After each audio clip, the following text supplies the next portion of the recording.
Good evening, everyone. I hope you are well and doing well. I am Brother Dr. Jeffrey Sterling, Surgeon General for Alpha Phi Alpha Fraternity Incorporated. And on behalf of our General President, Brother Dr. Willis Lonzo III, and our Board of Directors, we welcome you to tonight's Surgeon General Initiative webinar. Tonight's topic is bone marrow transplants.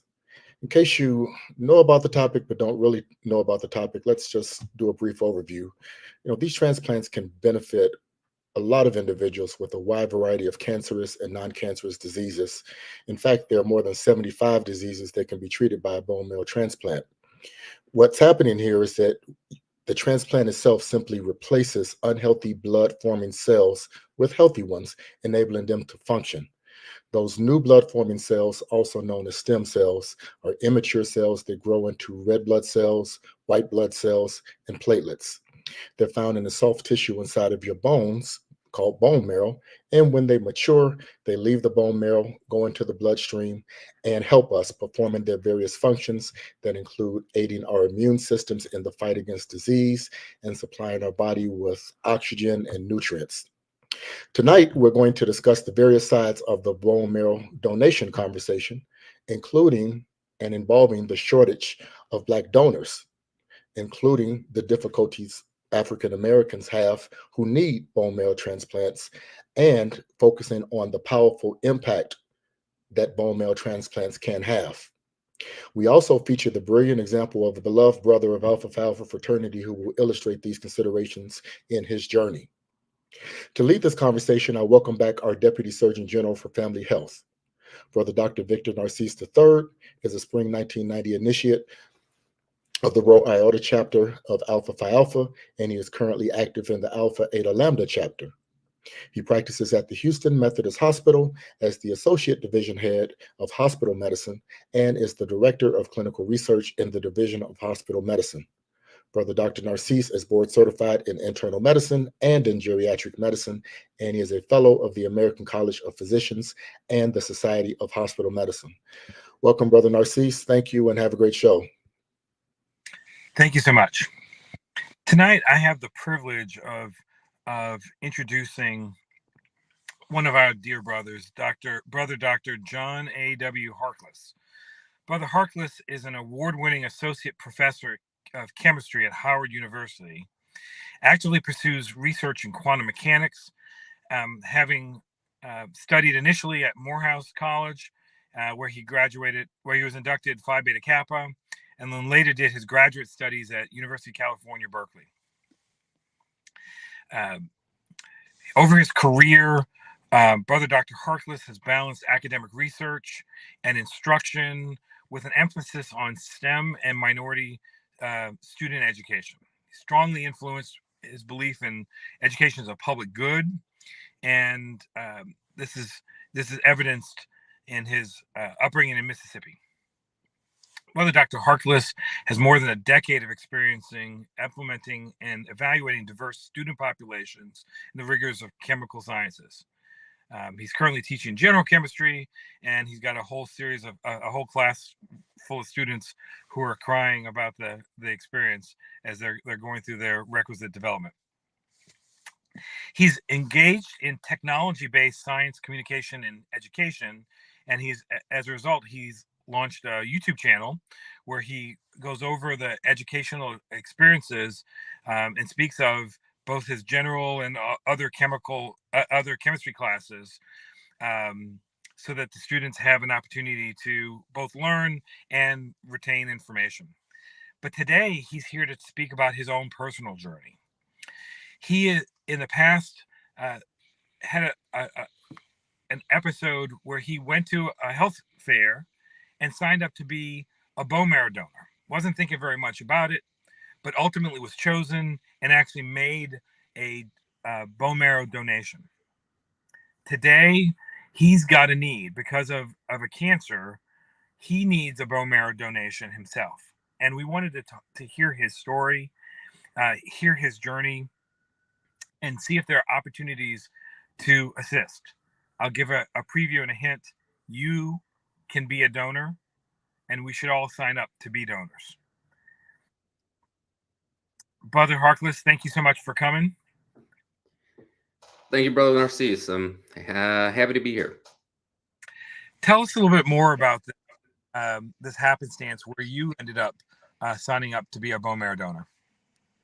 Sure. So, one of the chapters here in Maryland, in suburban Maryland, was working a health fair, and I was there in an official capacity with a team from a different chapter. But in assisting, I saw that there was a booth, and I realized, okay, you know what? We do have a shortage. I mean, I'm not in the medical sciences, but I'm adjacent enough as a chemist to understand the basics of how it works, and I could see the need. And I said, you know, there's nothing stopping me from just giving it a shot. Maybe I'll be someone's lottery ticket. So yeah, I went in, they swabbed the cheek, put in the tube, and I really didn't think much of it until about a year and a half later when I got the call that I was actually a match for someone in need. Wow. Did you happen to know what kind of a problem that person had experienced? It didn't give me a lot of detail, but I knew that my recipient was a black teenage girl, and you know, and I was pretty much 80% there. And what I tell people is the thing that got me 100% there was I was visiting family for Christmas, my cousin's family in New Jersey. And the daughter, I think she was either a senior in high school or a freshman in college. And she was doing your standard issue father daughter, I want the keys, him looking at her face for makeup, all this kind of really simple, mundane, common teenage girl stuff. And I thought to myself, if I don't do this, my recipient will not have a chance to do this standard issue father daughter teenage girl stuff. And that's what took me to 100%. Because that's what you're doing. You're giving someone a chance. I had a similar experience when I was in medical school. We had a bone marrow donor drive in the student lounge, and even then there was a conversation that black and brown folks don't match as closely or as individuals who have a different genetic background.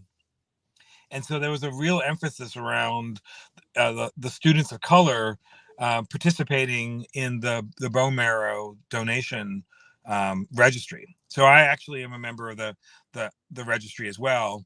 I also got a call for a preliminary match. It was then a 45-year-old African American female who had aplastic anemia. And I went through some additional preliminary testing, more tubes of blood drawn. Ultimately, I wasn't close enough a match for this individual, and so my process stopped for that particular donation. Um, Although I understand that you ultimately had a different experience.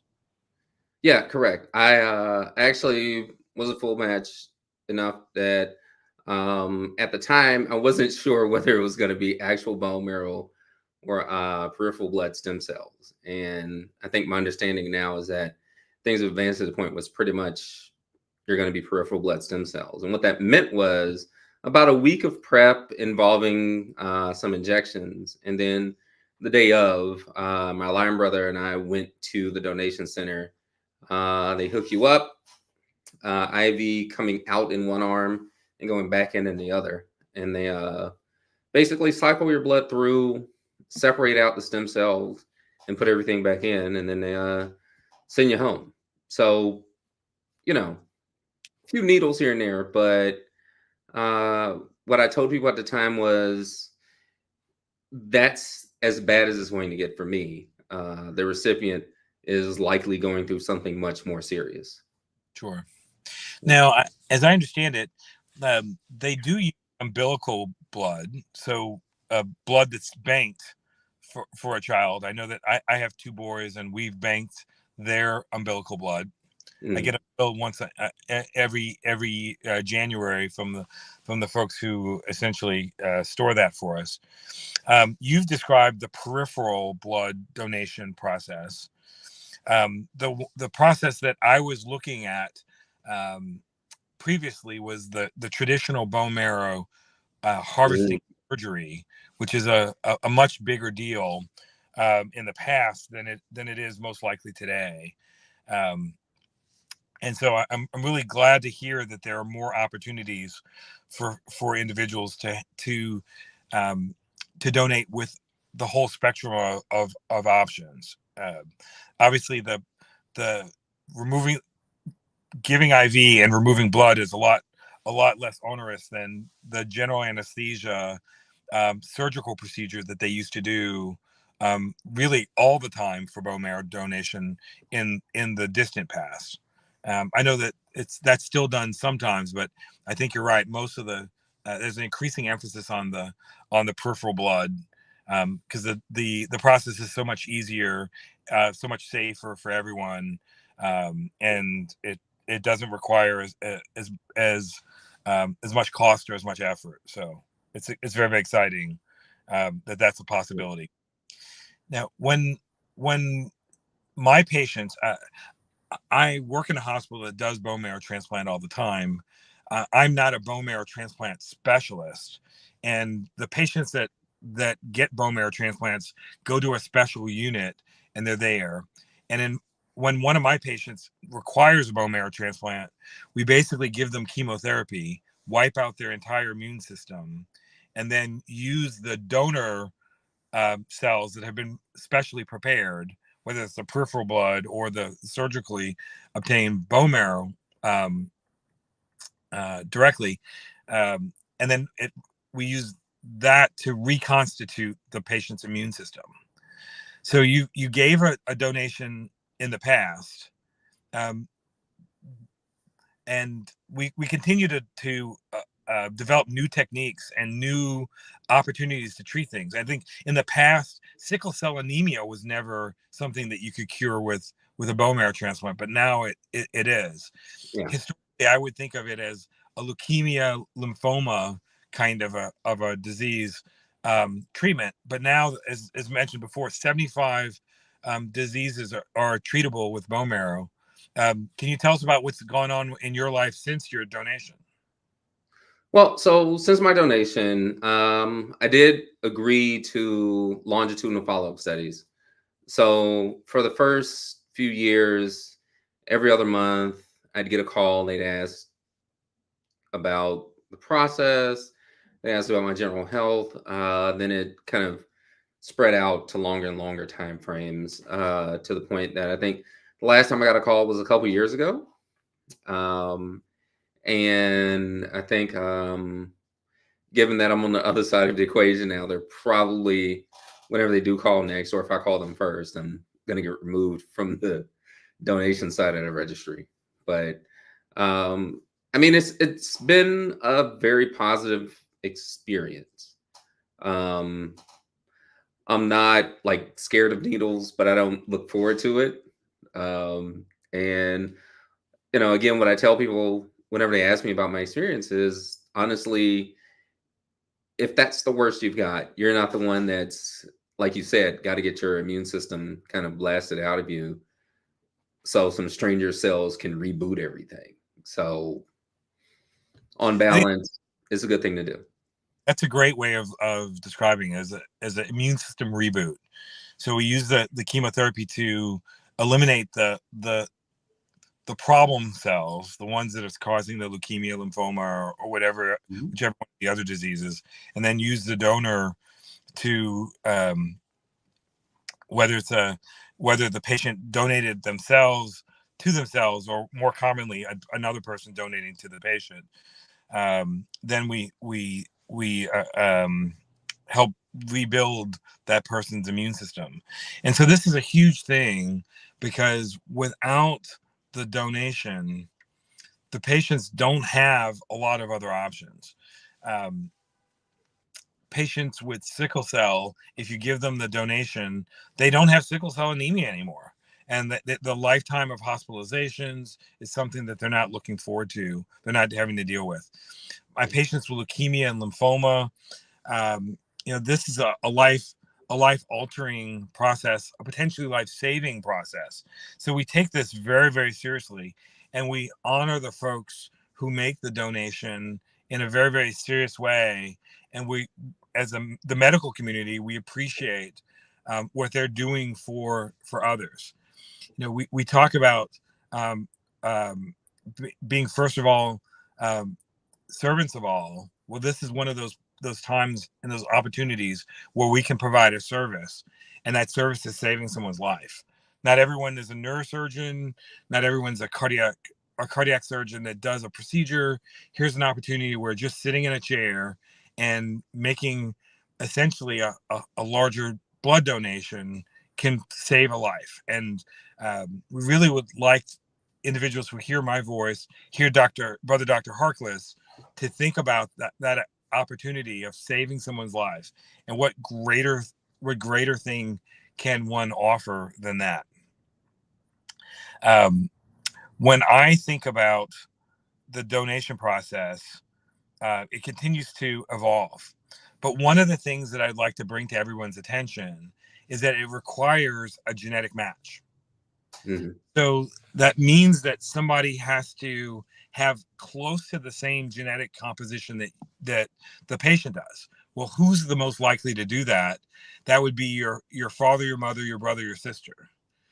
A first degree match, less likely, obviously, a child, but or offspring. But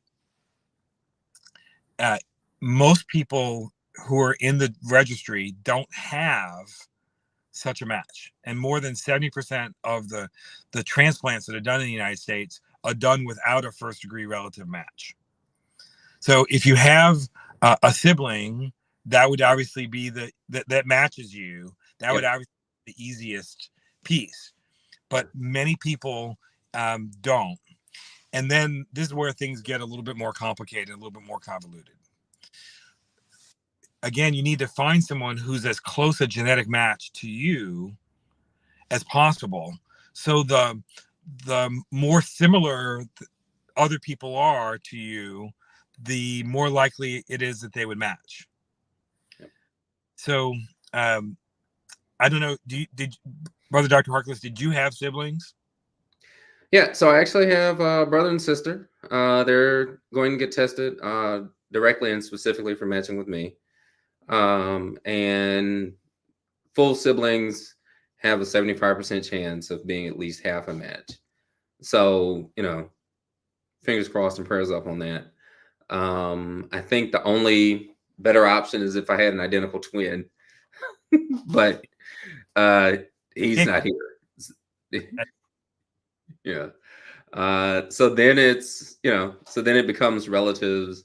And then if we don't get it there, then it really is this sort of lottery ticket of a match. And the fact that African Americans are underrepresented in the registry does pose a challenge and does create these differentials in terms of your odds with a stranger. So there are 2 points that I'd like to bring forth. I think you hit the nail on the head that African Americans, persons of color, don't sign up to be considered for donation, to be donors as often as others. So we represent a smaller percentage of the potential match candidates. The other complication, I come from Louisiana. Everyone in Louisiana has a very, very mix and match gumbo kind of a genetic experience, genetic heritage. And so it becomes very difficult to find someone who has the exact same genetic composition or enough of the same genetic composition. So it turns out that to get a match, you really need someone from your own community, and community defined in the broader terms, but still someone who's going to have a genetic match is likely to be someone who looks like you. So I really encourage individuals to consider signing up and being a donor, because if they would ever ask you to actually donate, you would be donating to someone who's probably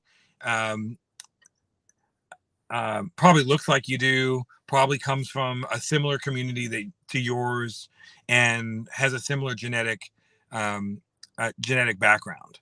So it becomes very, very important. And so the current donor pool is underrepresented by African Americans, and African Americans receive donations at a lower rate than other groups, Caucasian in particular. So it's not quite clear as I look at the data, and I don't know if you've had a chance to look at this, Brother Dr. Harkless. We don't. It's not clear if that's just the genetics, and that I have a very complicated genetic background. If it's a socioeconomic issue, bone marrow transplantation is an expensive medical procedure, and so if you have if you're underinsured or uninsured, that becomes a barrier to receiving that. People try to look at this scientifically by looking at zip codes and using zip codes as a surrogate for socioeconomic status, and try to see how much of the database disparity is genetic, how much is racial. We all know that race is an artificial construct, but how much is it those kinds of issues? How much is it social determinants of health, access to care, access to the screening or recognition that you've got these you have diseases or don't have diseases. African Americans, we talk in this series all the time about the comorbidities that we have from diabetes, high blood pressure, and heart disease, and cancers that run in so many families. And those things could affect whether or not an individual is a candidate for a good final match. So we're looking at all of these things together to try to understand how to better serve the community of individuals who look like myself. And so I think we have a website that we wanted to make sure that everyone had a chance to look at. Basically, it's bethematch.org. Yeah. And they're the national repository for bone marrow donation. I suspect that you've been through their website more than once. Oh yeah, yeah. And I think I think a lot of the things that you pointed out really do speak to the need for webinars like this, where you're able to kind of talk through, well, okay, what does this mean? What does this look like? I know for Be the Match, they'll pay for everything associated with you being a donor if you're someone's match. And I think I would also say there's probably an element of ongoing distrust of medicine in the African American community, which is why it's important to have doctors who look like us who can credibly speak to our communities about, well, hey, look, this is an effective treatment and it works, but it works best if we're participating. And I think there's a lot of work to be done in resolving that. And I think that really sort of talking through the ways in which greater inclusion in the medical community has led to really a lessening of a lot of the sort of darker pages in what's going on, and that we have reason to believe in this. One of the things I didn't know until I got on the recipient side of things was that this has been used to cure sickle cell. I mean, which is a huge one for African Americans. It's so specific to our community that you can really use that as this sort of leverage point to say, we can, within our own genetic diversity, find enough people to really kind of impact people's lives and just improve not just the length of life, but the quality of it. And ultimately, if I match with my siblings, The fact that if this inspires some people to go into the donor registry as anonymous stranger potential matches, there's someone out there who's not going to match with a sibling that they might be able to help. And it's one person, but those things add up in terms of really reducing that disparity on a personal level, and then bringing it out to a community level.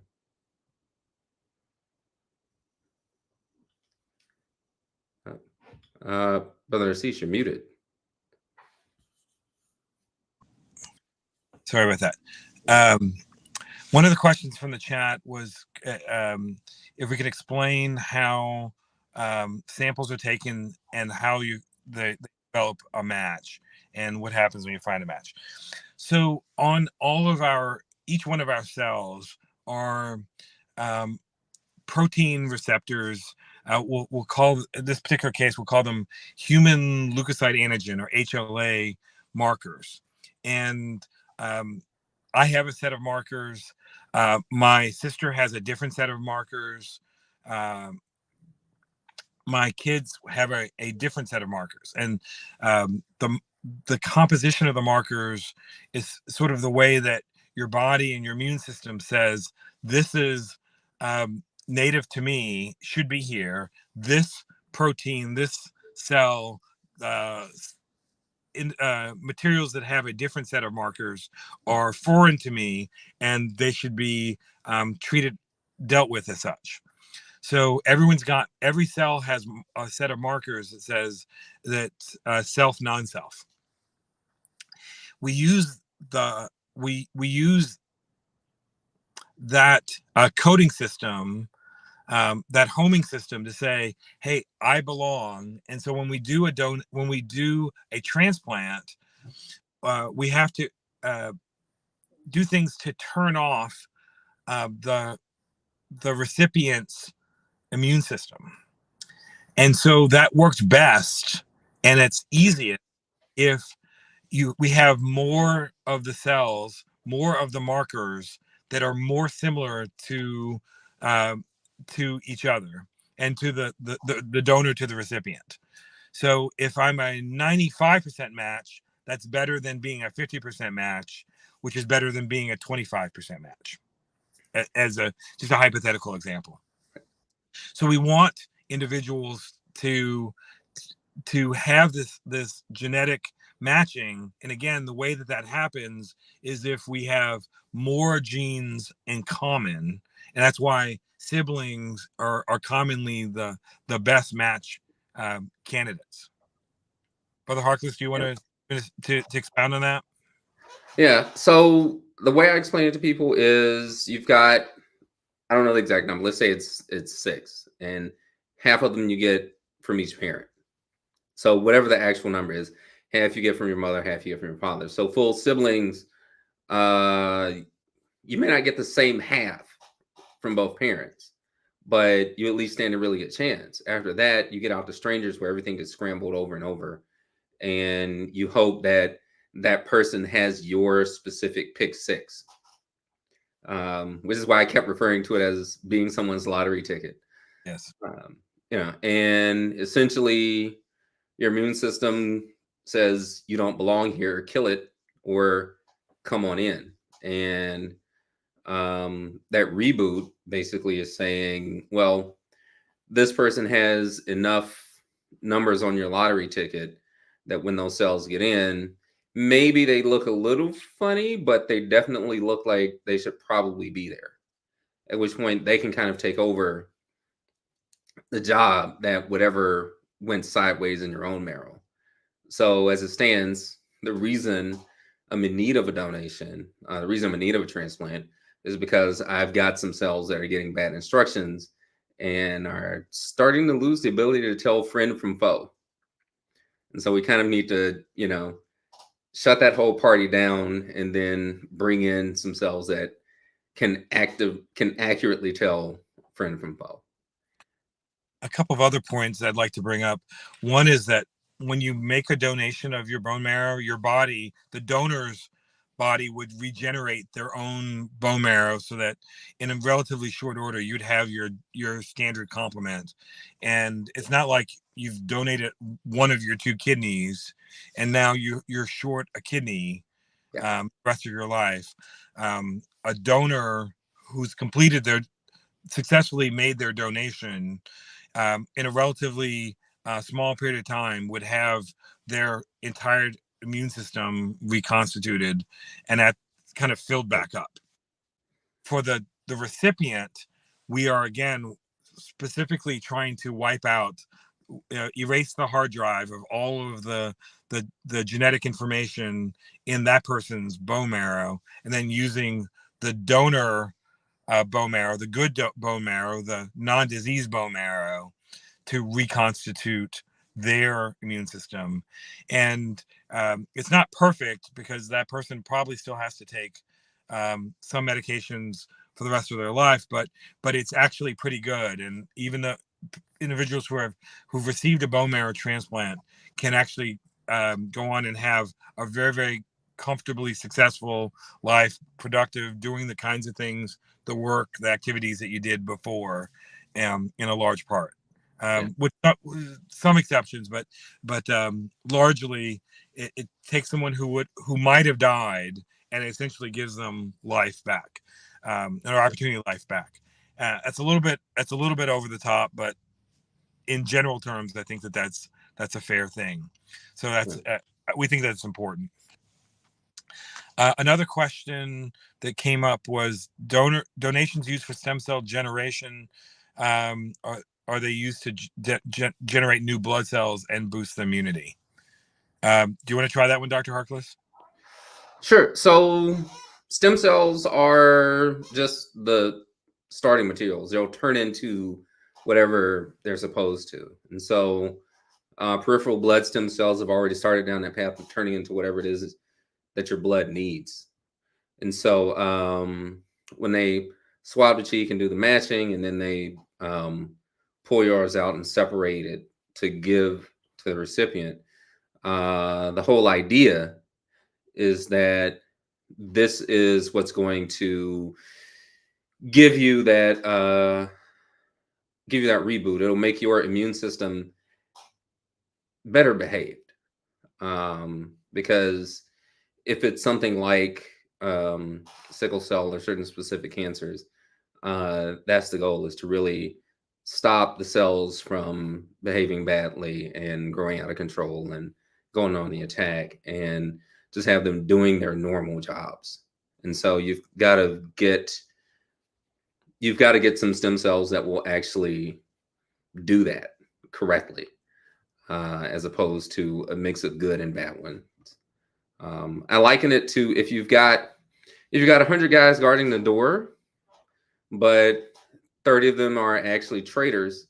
Well, then of the 70 remaining, only 40 can pay attention to threats on the outside, because you've still got 30 of the 70 good ones trying to fend off 30 bad guys.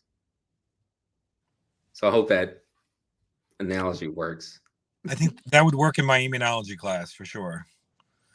My students would find that explanation quite successful. It's almost like you've done this before. Are you sure you come hang out with us in the hospital and we'll get your white coat? I mean, it sounds like you know your stuff. Well, so my particular flavor of chemistry is all about the rules behind how it works.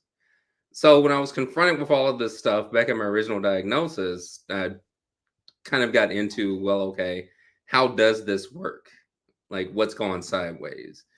And I think one of the things that happens, and this is part of the whole idea that I'm glad y'all brought me on and kind of allow me to be the face of this, is that we need our STEM people to really get good at talking about these things, really good at communicating these things. And so I can run back all the formulas, I can talk about the probabilities and all of this, and all of the great, amazing things about recombinant DNA and what chaos theory says about why there is going to be someone who is a match if you've got every gene sequenced.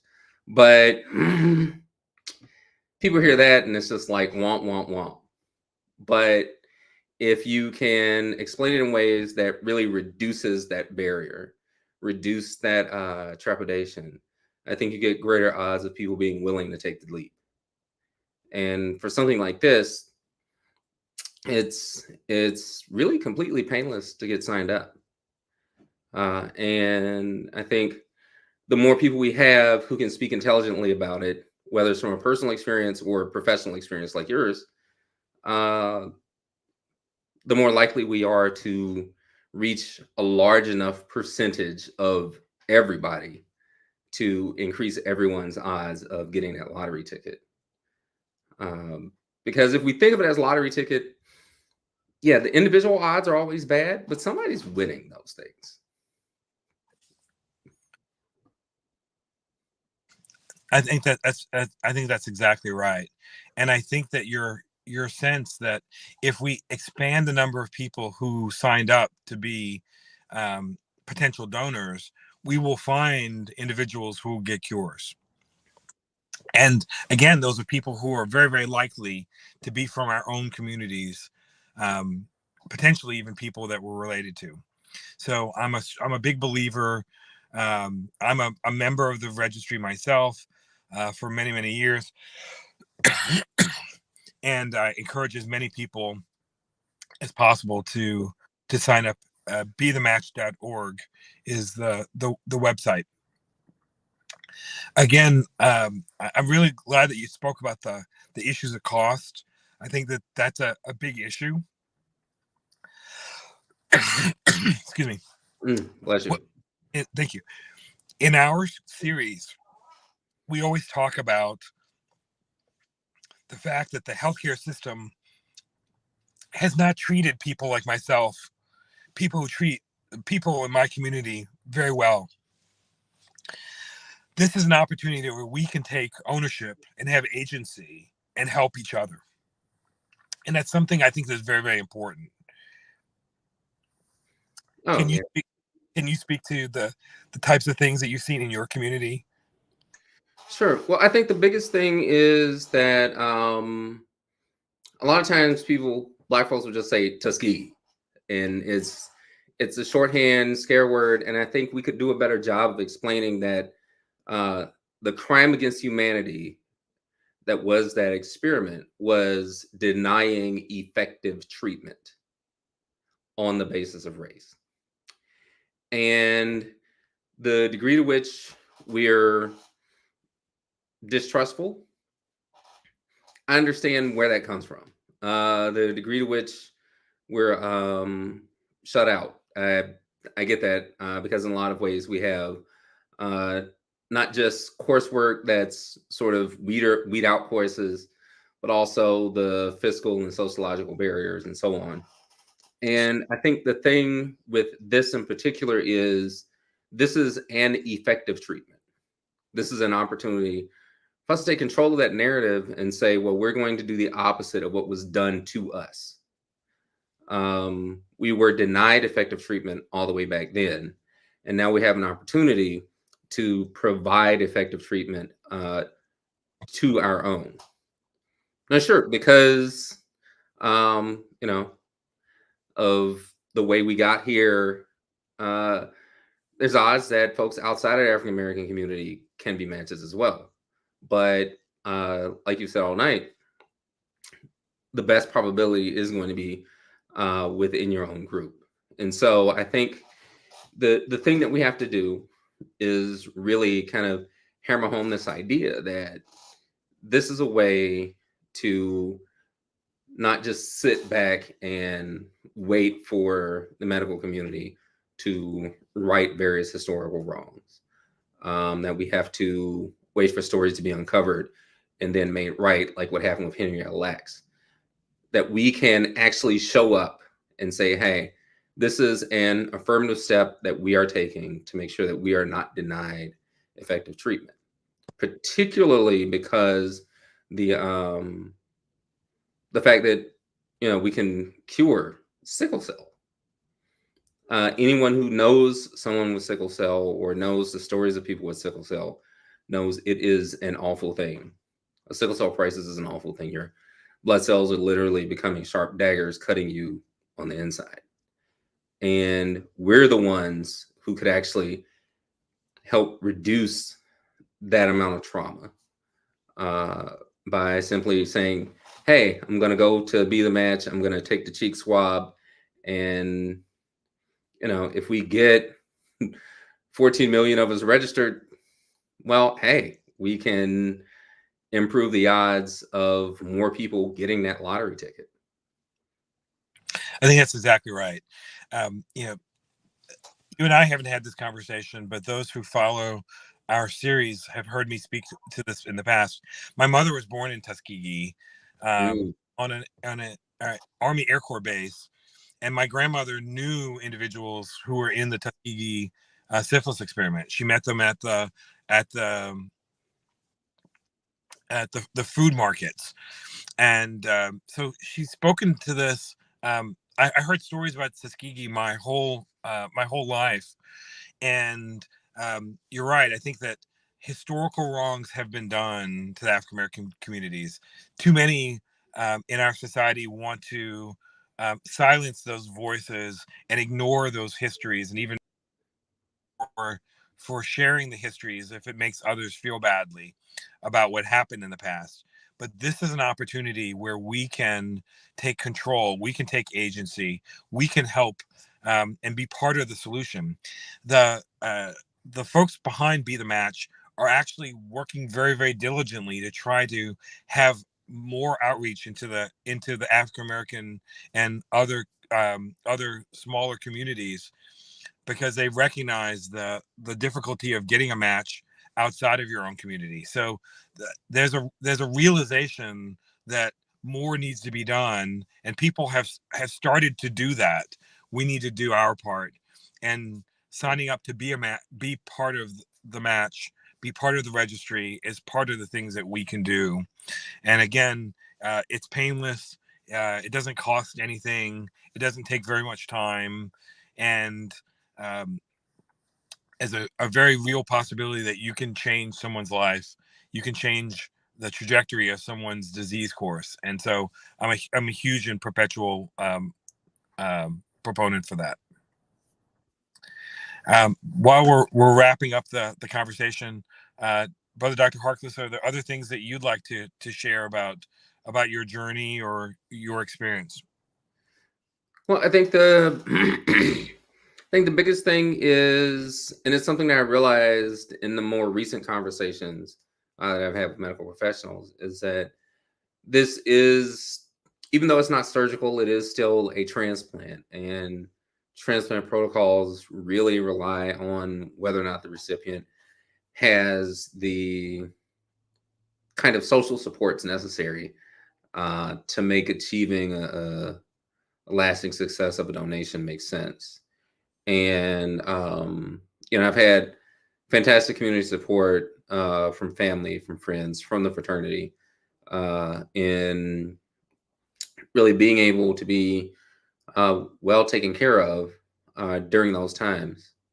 And I think that becomes part of what's really important in terms of getting the best kinds of outcomes you can from the medical system.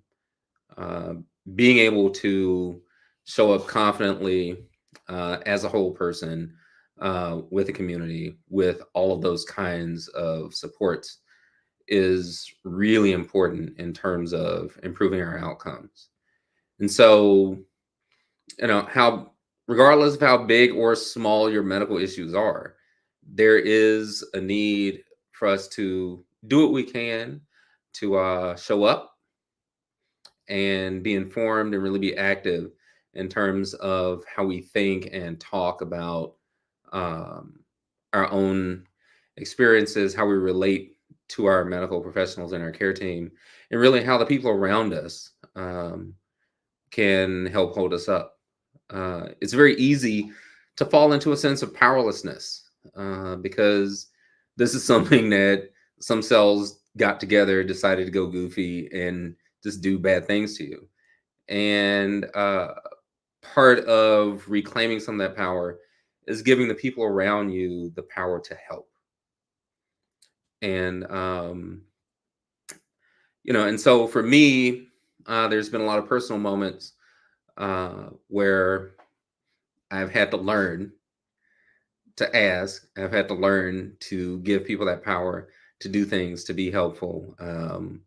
And I think this is an opportunity to, I've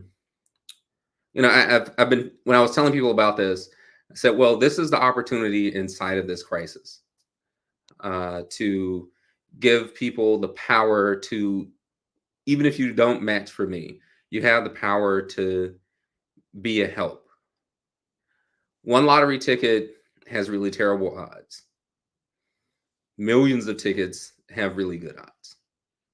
And having that power to be one of those millions of tickets, to reach out and get folks to just go ahead and do it, that's something that you can actually do. And maybe that little bit of power helps to be, sort of that candle in the sense of powerlessness, to give you a little bit of light. Excellent. Well, it is clear that the probability of a match is 93% if you're Caucasian, down to 58% if you're African American. So if you identify as African American or as indigenous, Asian, particularly South Asian, Hawaiian, Hispanic, multiracial, you are needed, and join Be the Match, the national Marrow donor program registry. BeTheMatch.org is how you reach out to them. We as Alpha Phi Alpha speak to, first of all, as servants of all, we shall transcend all. And we believe it, we say it. This is an opportunity where we can do it. And I'm going to encourage all those who hear my voice to sign up and be the match. I'd like to thank General President Lonzer, who helped facilitate the initiation of this series. You heard from our Surgeon General, Brother Dr. Jeffrey Sterling earlier. We thank his efforts. We thank all those who have volunteered with the Surgeon General Initiative. Our next presentation is 2 weeks from now, again Thursday, 7 p.m. Eastern Time, 6 p.m. Central Time. Thank you so much, and have a wonderful evening. Thank you. Thank you. Glad to be here. The life you saved might be your own.